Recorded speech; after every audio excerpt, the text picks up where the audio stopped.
अल्हम्दुलिल्लाह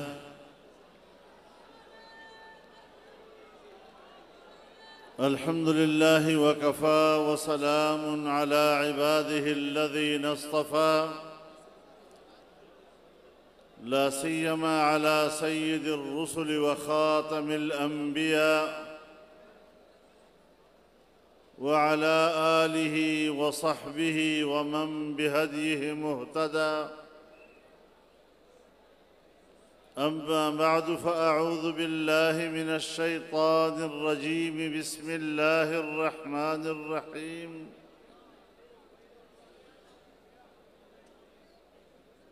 वमा मुहम्मदुन इल्ला रसूल क़द ख़लत मिन क़ब्लिहिर रुसुल अफ़इन मात औ क़ुतिल इंक़लबतुम अला अअक़ाबिकुम वमन यन्क़लिब अला अक़बैहि फ़लन यज़ुर्रल्लाह शैअन वसयजज़िल्लाहु शाकिरीन। सदक़ल्लाहुल अज़ीम।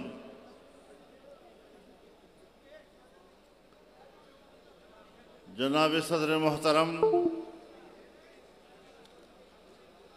स्टेज पर मौजूद अमायदीन उम्मत, हज़रात उलमाए किराम, मुअज़्ज़िज़ीन वतन, बुज़ुर्गान मिल्लत, सिंध धरती के और वादी मेहरान के मेरे मुजाहिद सपूतों, आज आपने शहीद इस्लाम कौमी कॉन्फ्रेंस के इस फ़क़ीदुल मिसाल तारीख़ी इज्तिमा में जिस मोहब्बत, जिस खुलूस, जिस जज्बे, जिस आज़्म और जिस वलवले से शिरकत की है, मैं आपको सलाम पेश करता हूँ। मेरे मोहतरम दोस्तों, यही हमारे अकाबिरीन व असलाफ का रास्ता है। ये फूलों का सेज नहीं, ये कांटों भरा रास्ता है, ये संगलाख रास्ता है। ये वो रास्ता है जिसे हमारे अकाबिर असलाफ ने अपने खून से आबाद किया है, जिसकी तज़यीन मेरे अकाबिर ने अपने खून के साथ की है, जिसमें मेरे बुजुर्गों ने जेलों को आबाद किया है, फांसियों के फंदों पर उनके जिस्म लटकाए गए। उनका ख्याल यह हुआ कि इसे रास्ते से हटा दिया जाएगा तो फिर दीन का नाम लेने वाला कोई न होगा, जिहाद का नाम लेने वाला कोई न होगा, आज़ादी व हुर्रियत की बात करने वाला नहीं होगा। लेकिन यहाँ तो इस्लाम जिंदा होता है हर करबला के बाद। हमारी शहादतों, हमारी कुर्बानियों और हमारी ताबनाक माजी का नतीजा आज ये है कि आज सिंध की धरती और इस धरती पर आबाद रोशन ज़मीर लोग इस इज्तिमा के हवाले से ऐलान कर रहे हैं कि हमने डॉक्टर खालिद महमूद सोमरो का रास्ता छोड़ा नहीं है, हमने उसको आबाद किया है और हमने दुश्मन के इस बहीमाना जुर्म का बदला ले लिया है। और इंशाअल्लाह अब ये सिंध डॉक्टर के कातिलों का नहीं होगा, बल्कि अब ये सिंध डॉक्टर के भाइयों का होगा। नारे तकबीर! जिंदा है सोमरो, जिंदा है सोमरो। कल भी सोमरो जिंदा था, आज भी सोमरो जिंदा है। मेरे मोहतरम दोस्तों, जमीयत उलमा की तारीख आज़ादी वतन की तारीख है। आज़ादी वतन हमारे अकीदे का हिस्सा है।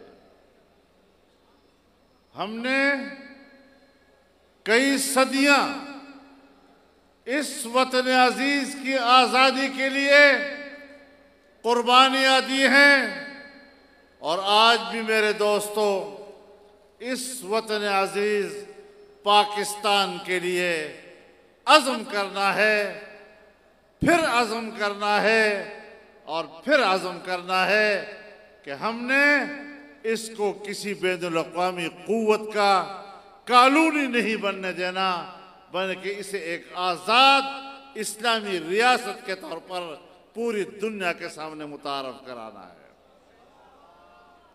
हमने इसे इस्लाम और शरीयत की शनाख्त देनी है, हमने इसे हुर्रियत की शनाख्त देनी है, हमने इसे आज़ादी की शनाख्त देनी है।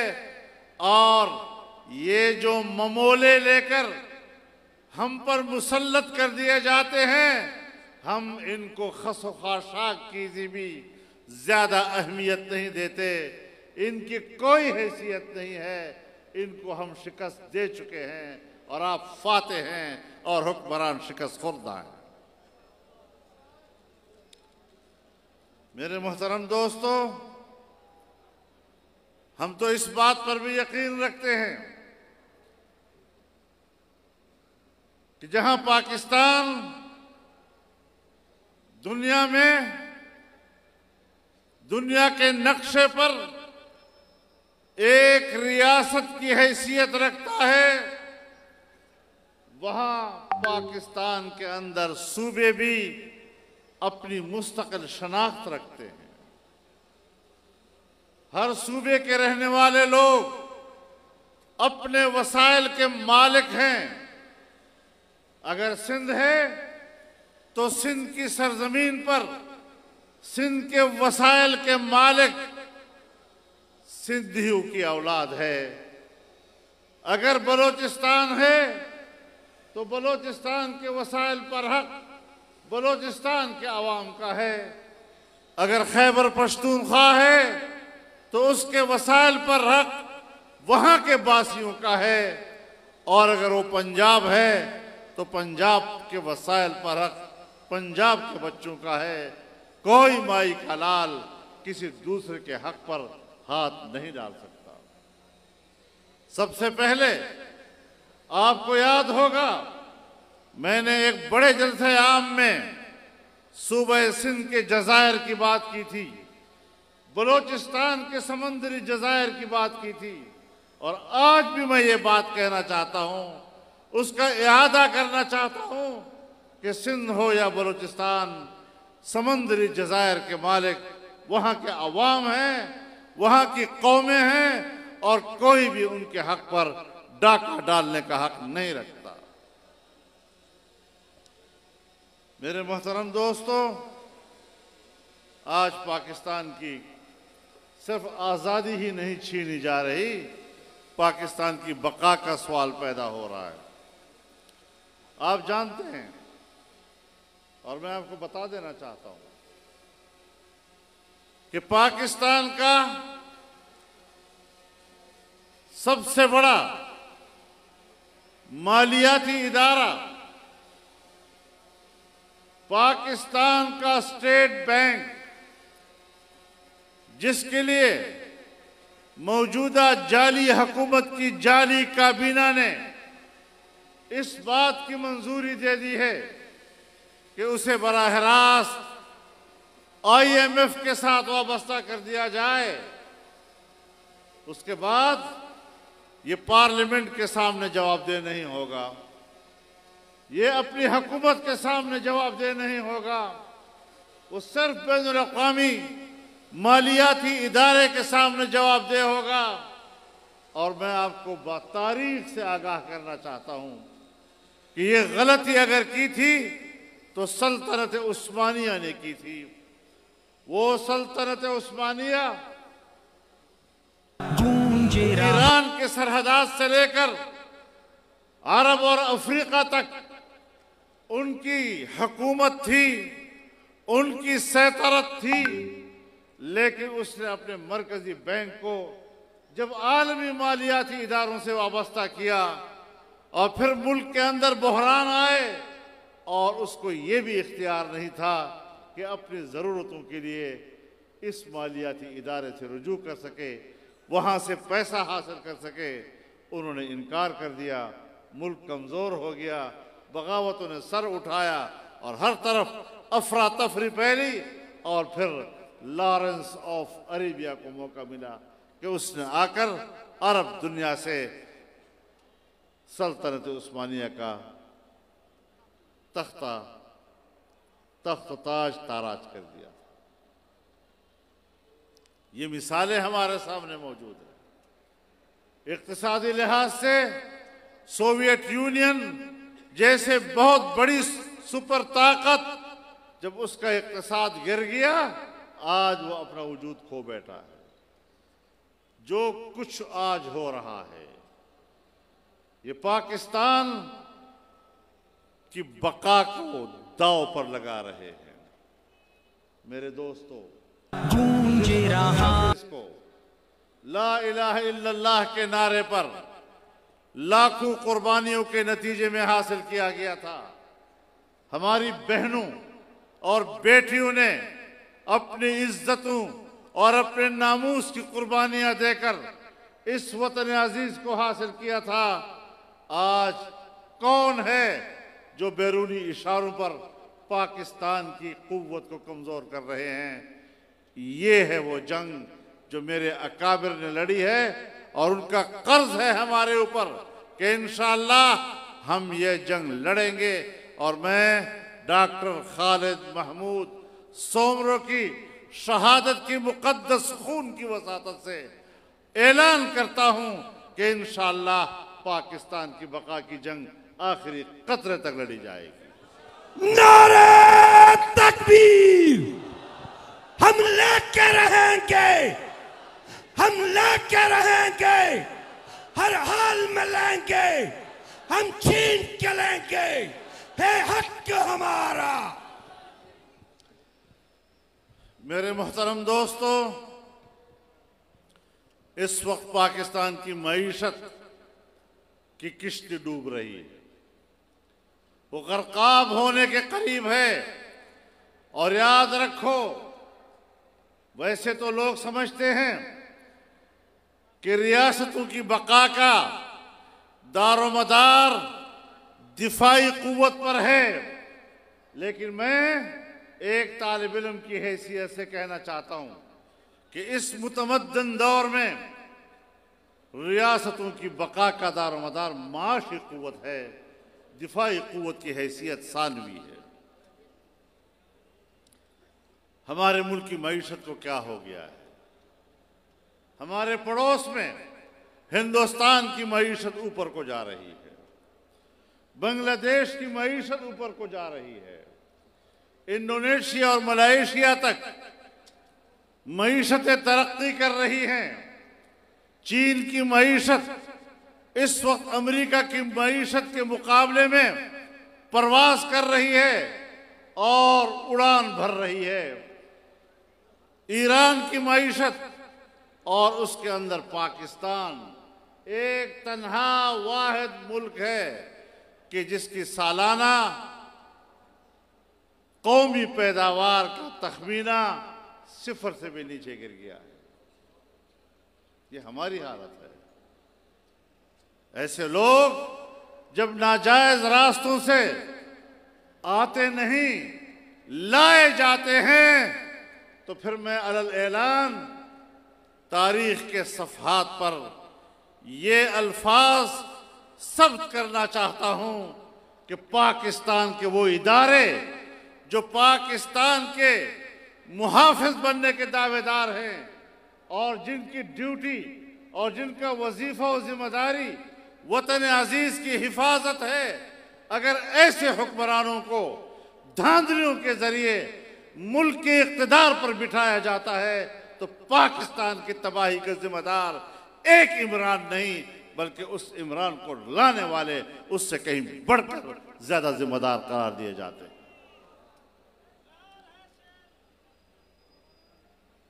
हमें सब चीजों को ठीक करना है। ताज्जुब की बात है, 2008 से लेकर 2018 तक जितने कर्जे लिए गए हैं 10 सालों में, इस गुज़श्ता 3 सालों में उससे दुगने कर्जे ले लिए गए। ये किस अक्ल के लोग हैं? मेरे दोस्तों, अगर आपको मेरे अल्फाज याद हैं, मैंने 12-13 साल पहले ये कहा था कि इमरान खान पाकिस्तान की सियासत का गैर जरूरी अंसर है, और हमने उस वक्त भी कहा था कि ये बैनुल अक़वामी इक़्तिसादी इदारों का ऐसा नुमाइंदा है जो पाकिस्तान को उन इदारों के लिए गिरवी रखेगा, और आज उसने गिरवी रख दिया। जिस वक्त मैं आपसे बातें कर रहा हूं,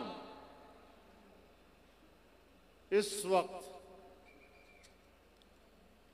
$1 के मुकाबले में पाकिस्तानी रुपया की कीमत 179 रुपए हो गई है। 179 कहां पहुंचा दिया इन्होंने हमें।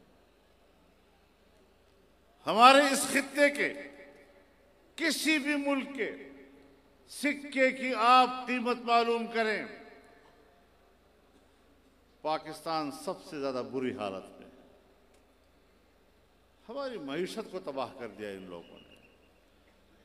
आज मसला ये नहीं कि इमरान खान ने मुल्क की मईशत को तबाह बर्बाद कर दिया, उसका बट्टा बिठा दिया। चैलेंज ये है कि अब कौन आएगा जो इसको उठा सकेगा। मसला ये है, चैलेंज अब ये है कि किस तरह इस मुल्क की मईशत को दोबारा उस मकाम पर ले जाया जा सकेगा जब आपकी मईशत बेहतर थी। हिंदुस्तान आपसे तिजारत करना चाहता था तो उस वक्त भी बीजेपी की हुकूमत थी और वाजपेयी हिंदुस्तान का वजीर आजम था, लेकिन वो बस में पाकिस्तान आया और मीनार पाकिस्तान पर खड़े होकर उसने पाकिस्तान को एक हकीकत के तौर पर तस्लीम किया, एक पड़ोसी के तौर पर तस्लीम किया, इसलिए कि आपकी मईशत मजबूत थी, वो आपसे कारोबार करना चाहता था। आज भी हिंदुस्तान में उसी बीजेपी की हुकूमत है, लेकिन आज उसका रवैया क्या है? मोदी का रवैया क्या है हमारे साथ? कितना जारहाना है? और फिर मोदी के मुकाबले में हमारा रवैया क्या है? इमरान खान हुकूमत में नहीं आया था और बाद में भी जब हुकूमत में नहीं था तो उसने कहा कश्मीर का हल अक़वाम मुत्तहिदा की करारदादे नहीं है, हमें कश्मीर को 3 हिस्सों में तकसीम कर देना चाहिए। और जब उसकी हुकूमत आई तो इंडिया में इलेक्शन हो रहे थे, तो इसने कहा कि मोदी कामयाब होगा तो मसला कश्मीर हल हो जाएगा। ये जो मोदी को दुआ देने वाला और उसकी कामयाबी की उम्मीदें भरने वाला, जब वो कामयाब हो गया, आज कश्मीर किधर है जरा पता करो ना।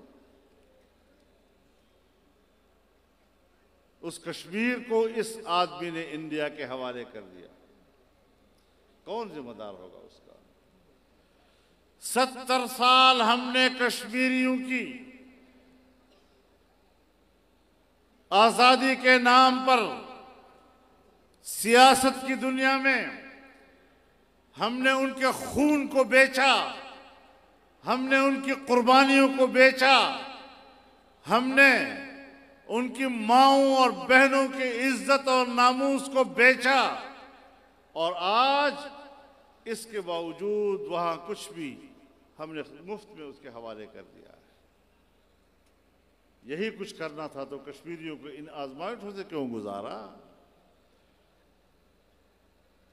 इतनी बड़ी मुनाफिकत दुनिया में कोई हुक्मरान किसी कौम के साथ नहीं कर सकता जितना कि इस इमरान खान की हुकूमत में हमने कश्मीरियों के साथ किया है।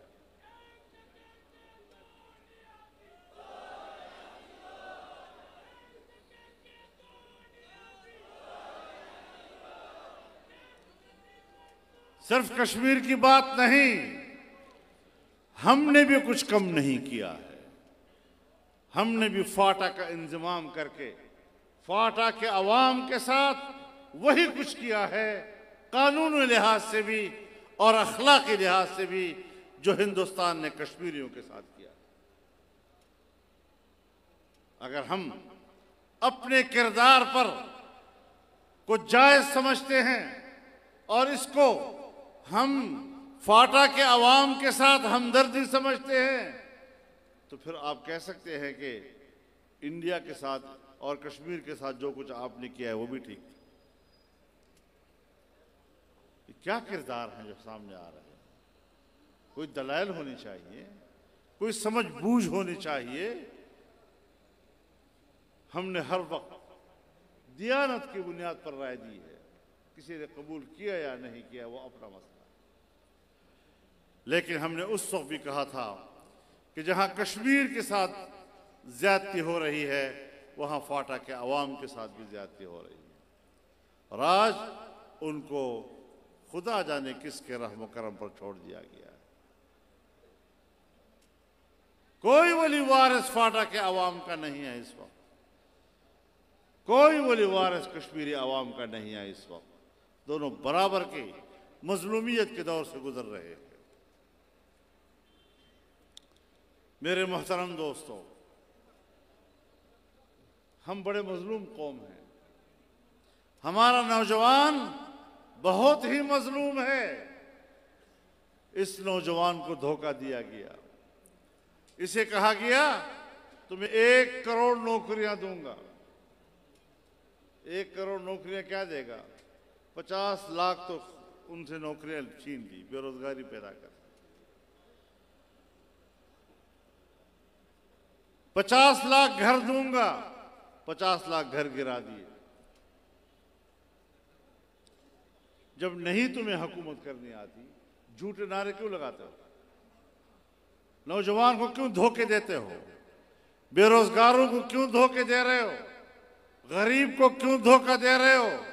लोगों के पास घर नहीं है, तुमने क्यों धोखे दिए? माजी में भी ये धोखे हमने कौम को दिए हैं। नारों की बुनियाद पर कभी निजाम नहीं चलता। एक संजीदा मंशूर चाहिए, एक संजीदा मंशूर। और मैं आज दावे से कहता हूं कि अगर पाकिस्तान में कोई सियासी पार्टी उसके पास कोई मंशूर है तो उस सबसे ज्यादा कहीं संजीदा और बामानी मंशूर जमीयत उलमा इस्लाम का।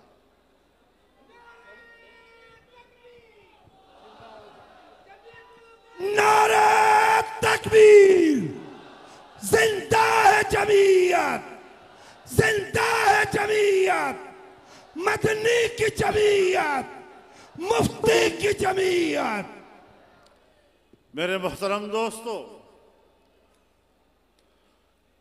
आप कहां रह रहे हैं? आज इस वक्त आपका पार्लियामेंट यरगमाल है। इस पार्लियामेंट में आज तक कोई कानून साजी नहीं हो सकी। अगर हुई है तो सिर्फ बैनुल अक़वामी इदारे FATF की हिदायत के मुताबिक कानून साजी हुई है। आज भी अगर कानून साजी हो रही है तो मेरे दोस्तों, जो हुकूमत पिछले इंतखाबात में धांधली के साथ बरसरे इक़्तिदार आई थी, अब वो दोबारा आने वाले इलेक्शन में धांधली के लिए कानून साजी कर रही है। ऐसी कानून साजी कि जिसके जरिए एक बार फिर वो धांधली करके इक़्तिदार तक पहुंच सके। ये है उनकी हकीकत। अब ये किसके कहने पे कर रहे हैं? कौन है पीछे वो कुव्वत जो इनसे ऐसी कानून साजी करा रही है? कहते हैं हम मशीन के जरिए से वोट डलवाएंगे। भाई, इस मशीन को पूरे यूरोप ने मुस्तरद कर दिया है। इस मशीन को इस वक्त इंडिया मुस्तरद कर रहा है, जिसको दुनिया मुस्तरद करती है कि ये मुनसिफाना और शफाफ इंतखाबात का जरिया नहीं है। आज हम धांधली के लिए उसको अपना रहे हैं। और मैं पाकिस्तान की फौजी कुव्वत को भी कह देना चाहता हूं कि लोग क्या कह रहे हैं। लोग कहते हैं EVM यानी इलेक्ट्रॉनिक वोट मशीन। अब लोग कहते हैं ये इलेक्ट्रॉनिक वोट मशीन नहीं है, ये इलेक्शन वाई मिलिट्री है। मेरी फौज को कितना बदनाम कर दिया गया, मेरे दिफाई कुव्वत को क्यों बदनाम किया गया। कुछ उसमें उसके अपने जर्नेलों का भी किरदार था, जिन्होंने अपने ताकत के घमंड में वो गलतियां की कि जिसकी सजा आज मेरे पाकिस्तान का इदारा भुगत रहा है। क्यों आकर, क्यों ये ज्यादती हमारे साथ की गई? याद रखो, फौज का इदारा जर्नेल का इदारा नहीं, फौज का इदारा कौम का इदारा है। हम समझते हैं ये जर्नेलों का इदारा है। जर्नेल उस इदारे का हिस्सा है, तनख्वाहदार हिस्सा है, खजाने से तनख्वाह लेता है, और वो भी कौम की मिल्कियत है, वो भी कौम का इदारा है। लिहाजा कौमी इदारे में किसी एक फर्द को खियानत की इजाजत नहीं दी जा सकती। मेरे मोहतरम दोस्तों, जैसे हमने वतन अजीज की बात की, हम इंसानी हुकूक की बात करते हैं।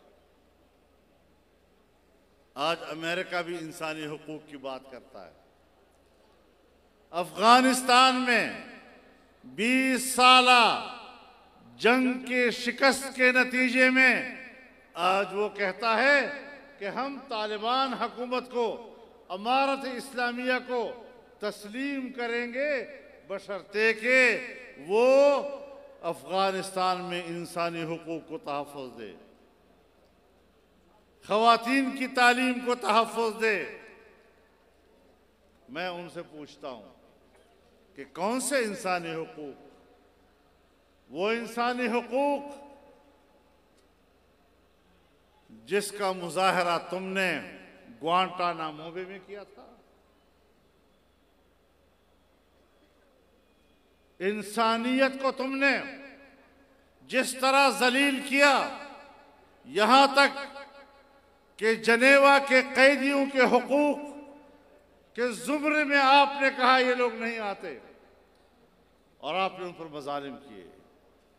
आपने समंदरों के अंदर खड़े अपने बहरी बेड़ों में जो इंसानी हुकूक का कत्ल किया, आज वो जेलें जो बगराम में थी, वो जेलें जो शबरगान में थी, आज वो अमारत इस्लामिया के कब्जे में आई हैं, आज खाली हो चुकी हैं।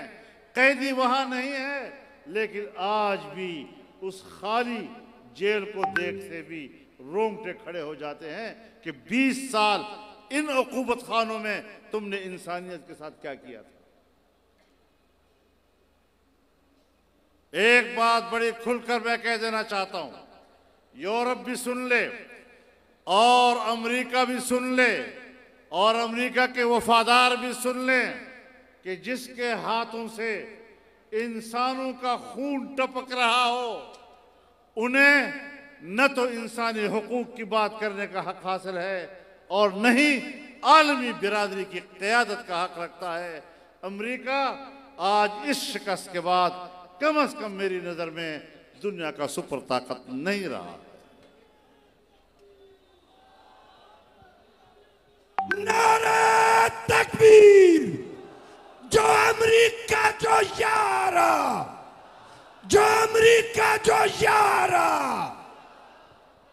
मेरे मोहतरम दोस्तों, आज जो हमारे पार्लियामेंट में कानून साजियां हो रही हैं, जिस तरह वक्फ अमलाक के हवाले से कानून साजी की गई, जिस तरह घरेलू तशद्दुद के नाम पर कानून साजी की गई, ये मेरे नज़दीक वो आम अल्फाज होते हैं कुरान और सुन्नत से मुतसादिम की बात नहीं है। मैं शरीयत इस्लामिया का एक तालिब इल्म होने के नाते से वाज़ेह तौर पर कहता हूं कि ये कुरान और सुन्नत का इनकार है।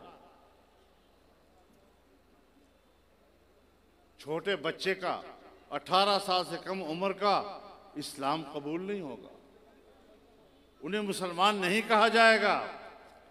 एक ज़माने में यहाँ मेरी बड़ी अच्छी गपशप होती है आसिफ अली जरदारी साहब के साथ, तो मैंने उनसे कहा कि आपके वालिद हैं हाकिम अली, आप हैं आसिफ अली, आपके वज़ीर आला हैं कायम अली, दूसरा वज़ीर आला है इमदाद अली, ये सारे अली अली अली अली अली मिलकर जरा सोचो तो सही कि हजरत अली ने किस उम्र में ईमान लाया था। कम से कम अपने नाम के जो तुमने हजरत अली का एक हिस्सा रखा हुआ है, उससे तो हया कर लो। जिन्होंने 10 साल की उम्र में इस्लाम कबूल किया था, तो क्या पहले आपकी नजर में मुजरिम हजरत अली था? या नाऊज़ बिल्लाह नाऊज़ बिल्लाह नाऊज़ बिल्लाह रसूलुल्लाह सल्लल्लाहु अलैहि वसल्लम पर इल्ज़ाम लाएं कि उन्होंने 10 साल में एक शख्स को क्यों उनका इस्लाम कबूल किया। ये जहालत है, जहालत। इन जाहिलों से हमें वास्ता पड़ रहा है। कुछ तो अक्ल होनी चाहिए। और ये मामले चले गए हमारे कौमी असम्बली तक, जाली असम्बलियों तक। अब इन जाली इदारों के अंदर कुरान करीम मर्द और औरत और इंसानी मुआशरे में मर्द और औरत के किरदार का जो तस्वुर पेश करता है, ये कानून बिल्कुल उसके बरअक्स है।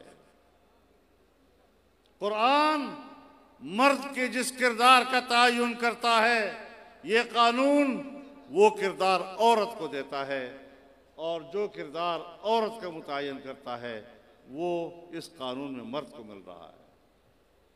इस तरह का तज़ाद सिवाय इसके कि हम मगरिब के दबाव में आकर कानून साजी कर रहे हैं। या अय्युहल्लज़ीना आमनू इन तुतीउल्लज़ीना कफरू यरुद्दूकुम अला अक़ाबिकुम फतनक़लिबू खासिरीन। अगर तुम काफिरों की पैरवी करोगे तो वो पसपाई की तरफ तुम्हें धकेल देंगे और तुम्हारा अंजाम सिवाय खसारे के और कुछ नहीं होगा। तो मेरे मुहतरम दोस्तों, इस पाकिस्तान में अगर हमारा आईन कहता है कि कानून साजी कुरान और सुन्नत के ताबे होगी और कुरान और सुन्नत के मुनाफी कोई कानून साजी नहीं होगी, तो हम भी ऐलान करते हैं कि हम पार्लियामेंट की इस कानून साजी को मुस्तरद करते हैं। नारा तकबीर! गैर इस्लामी बिल नामंजूर! गैर इस्लामी बिल! गैर इस्लामी बिल!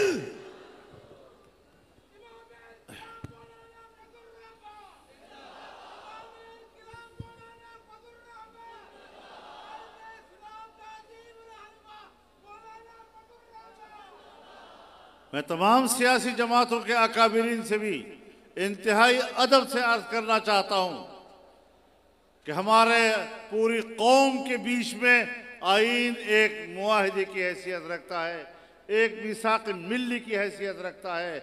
आपको इस मीसाक मिल्ली का एहतराम करना होगा। सिर्फ इक़्तिदार और सिर्फ इक़्तिदार और जैसे कैसे इक़्तिदार और फिर इक़्तिदार में आने के बाद अपनी मर्जी की हुक्मरानी, अपनी मर्जी की कानून साजी, अब इसके बाद ये नहीं चलेगा इंशाअल्लाह।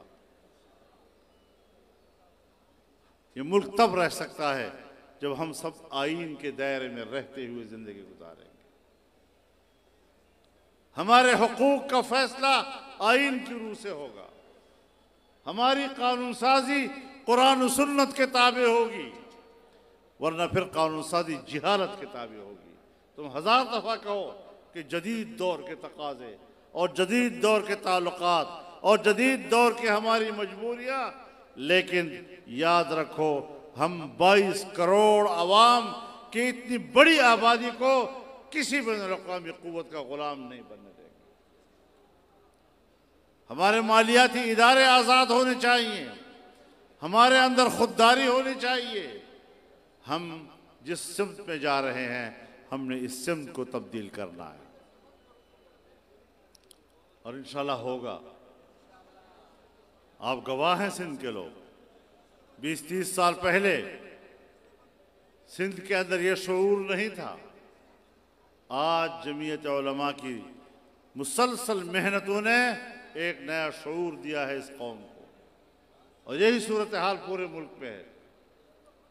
इंशाअल्लाह इसी हिम्मत और इसी आज़म के साथ आगे बढ़ेंगे तो पाकिस्तान की इस्लामी शनाख्त को पूरी दुनिया से मनवाएंगे। मेरे मोहतरम दोस्तों, हम इदारों का भी एहतराम रखते हैं। हम अदलिया को अपने वतन का इदारा समझते हैं, लेकिन आज हमारे अदलिया के फैसलों को अदल व इंसाफ के मेयार से क्यों नहीं देखा जा रहा? क्या वजह हो गई है? हाई कोर्ट और सुप्रीम कोर्ट के 4 जजों के बयानात ये खुद इस अदलिया के किरदार पर एक सवालिया निशान है। हमसे क्यों गिला करते हो?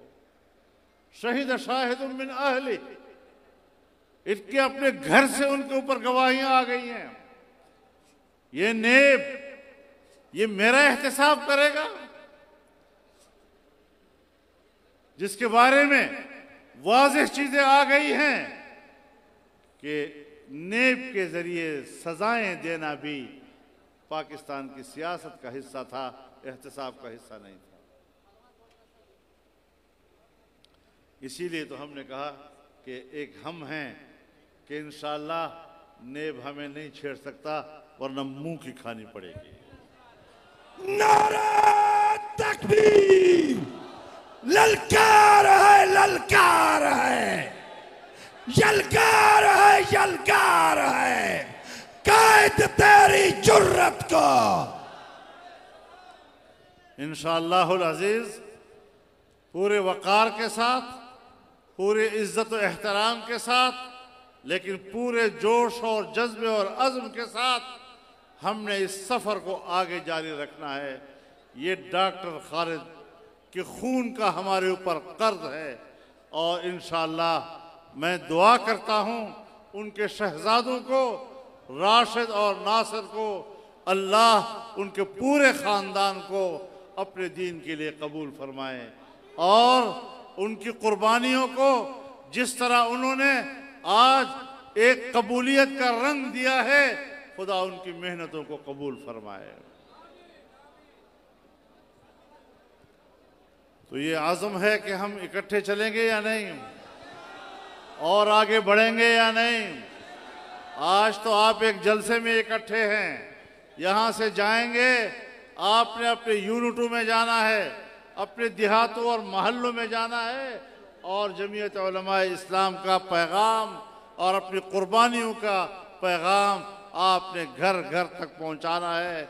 जिस मेहनत से आप आगे बढ़ेंगे इंशाअल्लाह ये पाकिस्तान में इनकलाब का पेशख़ैमा साबित होगा। अल्लाह हमारा हामी व नासिर हो। व आखिर दावाना।